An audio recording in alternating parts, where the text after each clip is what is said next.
On this episode, Tom Seay is riding in downtown Washington, D.C. with the United States Marines Mounted Color Guard, the D.C. Mounted Police, and close friends, retracing the historical daily commute by President Abraham Lincoln. It is a little-known fact that Lincoln lived in a cottage 3 miles from the White House for nearly a quarter of his presidency, and commuted by horseback or carriage to work at the White House on a daily basis. Tom will take you by horseback along the very same route today and take you on a tour of the Lincoln Cottage historical site at the Soldiers' Home, next on Best of America by Horseback.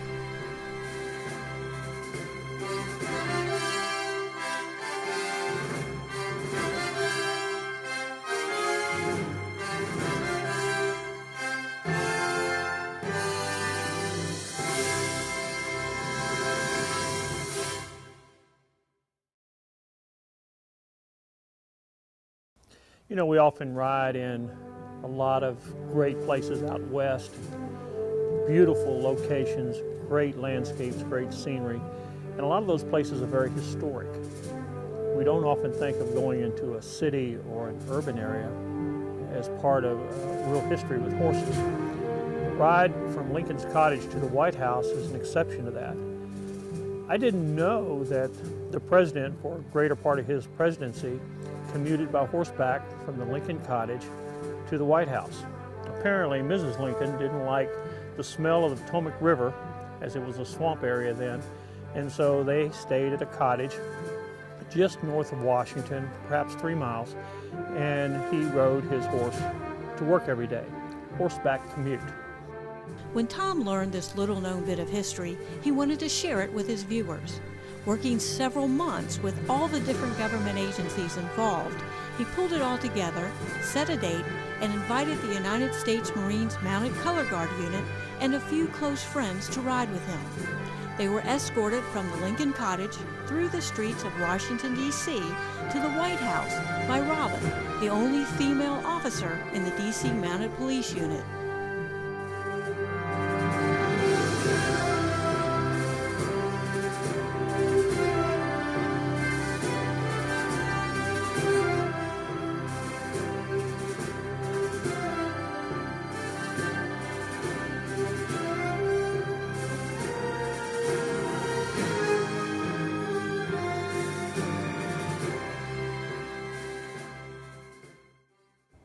When we started planning the ride, just for 2 or 3 of us, we were talking to the United States Marines Mounted Color Guard unit out of California, and they said they would love to participate. And so we invited them, and sure enough, they brought their wild Mustangs, beautiful Palomino horses from California, came all the way across America to be on what we thought was going to be a 45-minute ride. These are all wild Mustangs, adopted from the Bureau of Land Management Adopt a Horse program. And each of the horses has been chosen for their disposition, their size, and their color. And we go out of the Ridgecrest, California Bureau of Land Management office. They'll tell us that they have a Palomino that they think would fit our needs.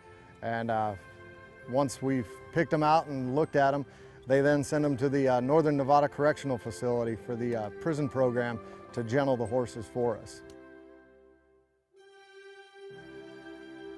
When we do public events, we're always careful as to what may occur, and you're cautious.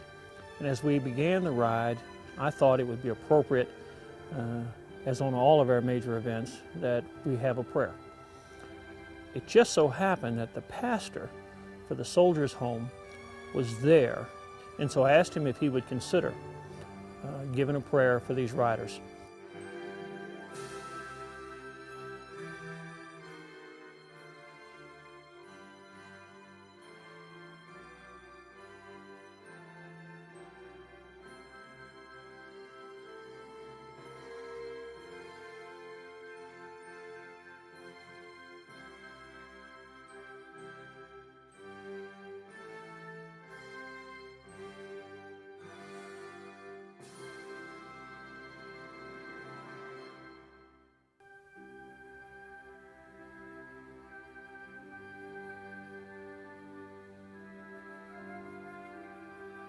Tom, that gentleman took my breath away. He was so eloquent about America, in what we were doing meant to America and the people of Washington and what it meant to them to have us ride through there was very special. We started our trek from the Lincoln Cottage to the White House. We thought it was going to be 45 minutes. The whole event took 5 hours. We were overwhelmed with the public. As we rode through the urban areas of Washington, people came out of their homes and apartments and would stand there, many with their hands over their hearts. And it wasn't a political thing. It wasn't a military event. It was simply a horseback commute retracing history. And as people came out of their homes to watch, because it wasn't pre-announced, they would come out. Some would stand with their hands over their hearts as the United States Marines passed. Children would run along the streets, just glad to see the horses, and followed us for many, many blocks.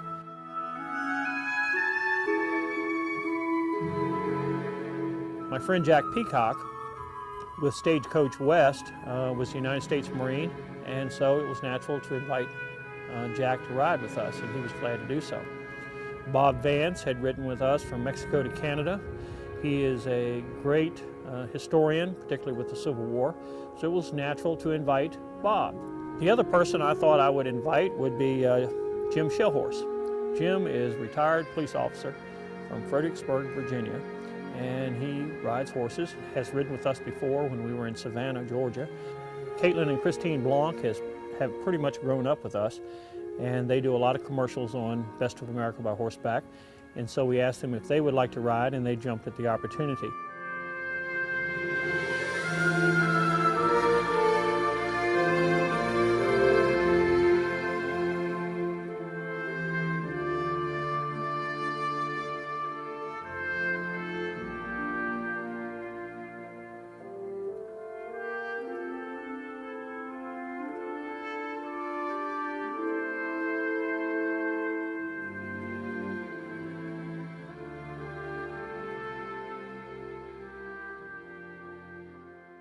Before the ride, Tom talked with Aaron Carlson Mast, director of the Lincoln Cottage, about the renovation work on the cottage and about the important decisions Lincoln made while living there.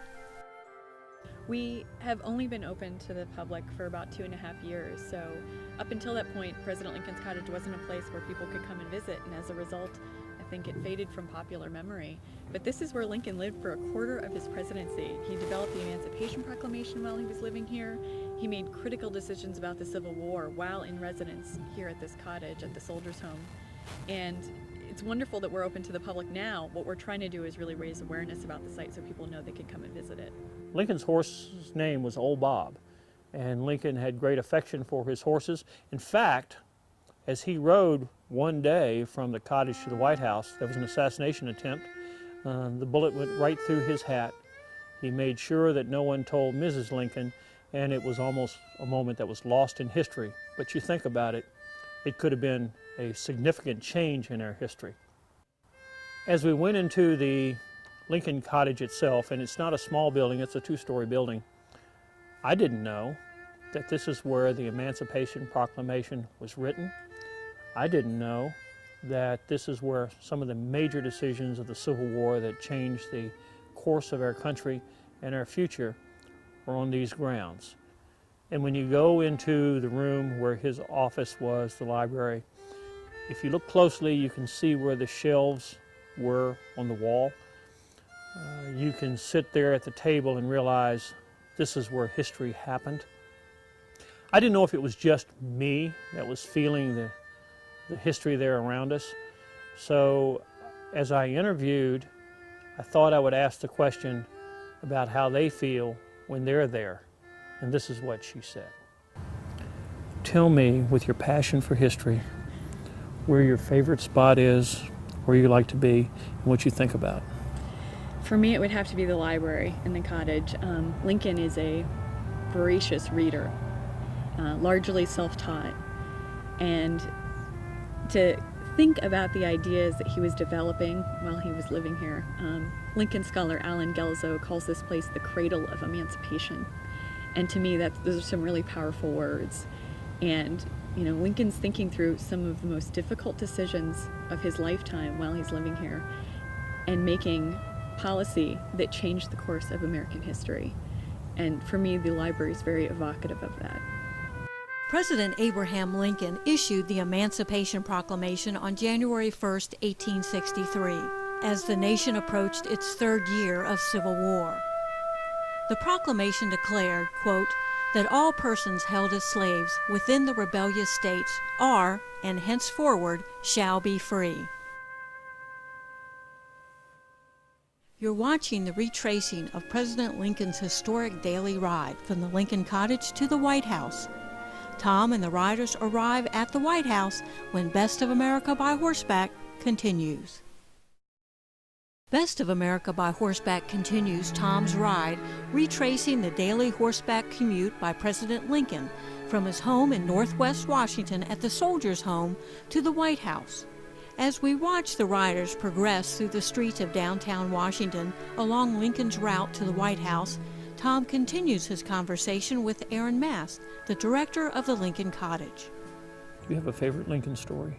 I think my favorite Lincoln story actually related to this site has to be, it's a bit of a silly one, but it has to do with Tad Lincoln and Louis Stanton. Secretary of War Edwin Stanton also lived out here for a time, playing with their pet peacocks, and one of them gets caught up in a tree.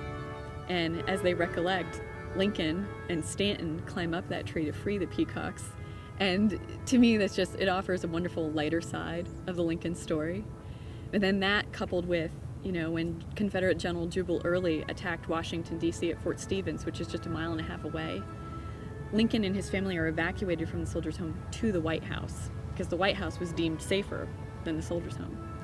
But Lincoln's not content to stay there. He rides out to Fort Stevens to watch the skirmish and ends up, the person staying next to him gets shot. So to me, those two things, you know, very active father, very active commander-in-chief, two different sides of Lincoln, both things that happened while he was living here.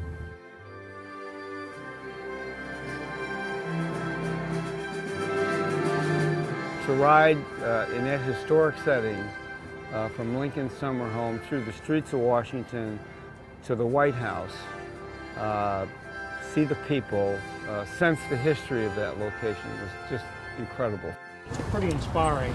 This happens all the time. Indeed it does, Tom. Every time we mount up at a different event throughout the United States, it's fantastic. It's phenomenal the amount of public support that the Marine Corps and today's armed forces are receiving.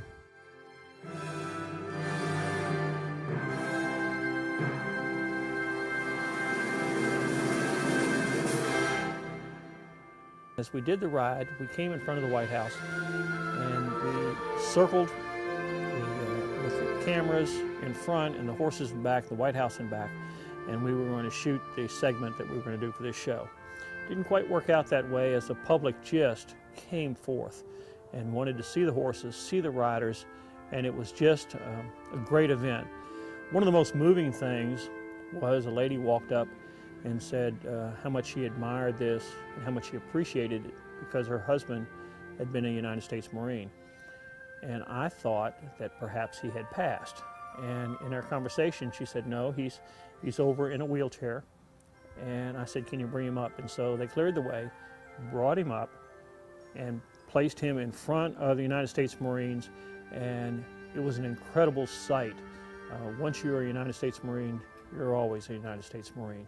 And so for him to be there with Jack Peacock, the rest of our riders, and in front of the White House with the mounted color guard unit, it was a pretty emotional experience. Semper Fi.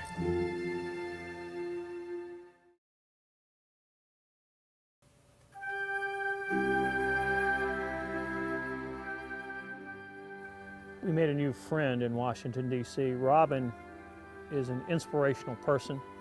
She rides a horse that I'm not sure I could get on. As we went down to the monument, Jack Peacock and Bob and the girls and Robin seemed to let their horses get away from them, and they galloped around the monument and the mall. I thought we would have been in a little bit of trouble, but the public came out and they loved it, which brings up an interesting thought.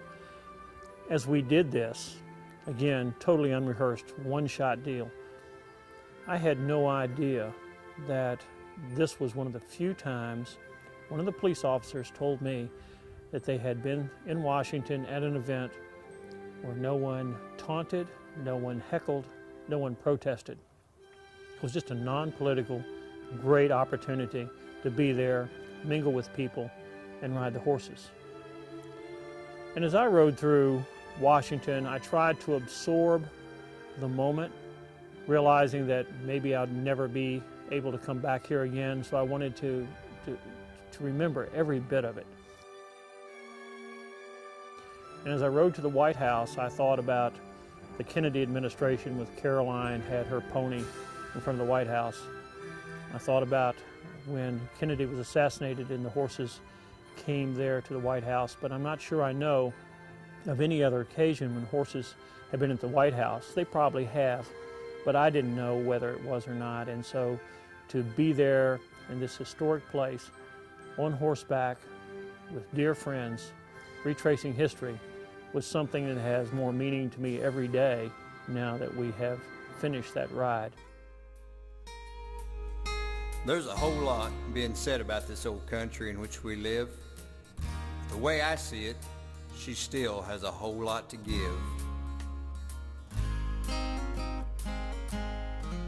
She's a land filled with beauty, full of dreams for you and me.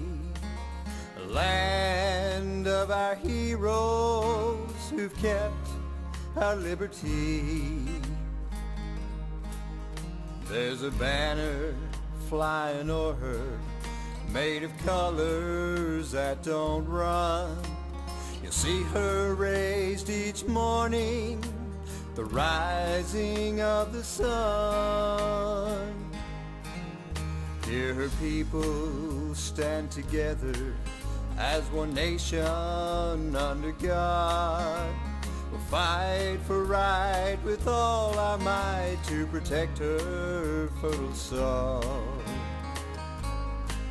So don't tell me that she's broken, 'cause I'll have to prove you wrong. She's made up of a people standing proud and strong. I've seen the best of America cross the prairies to her seas, rode the trails upon her mountaintops, touched her swamps, her live oak trees, seen the bright lights of her cities, felt the meadows' gentle breeze. And the best of America is her people standing free. You see, America is her people. They're shaped by years of history. And I'm proud to call this place my home, and her people family. Now I know she falls on hard times. Well, that's just a natural part of life. But if in God we trust and we don't give up, He will see us through the strife. I've seen the best of America cross the prairies to her seas, rode the trails upon her mountaintops, touched her swamps, her live oak trees, seen the bright lights of her cities, felt the meadows' gentle breeze. And the best of America is her people standing free. And the best of America is her people standing free.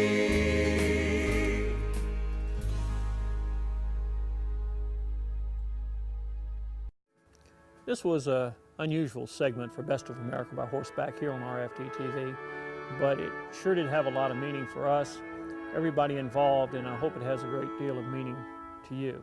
I appreciate you watching, and I appreciate all the people that made this possible.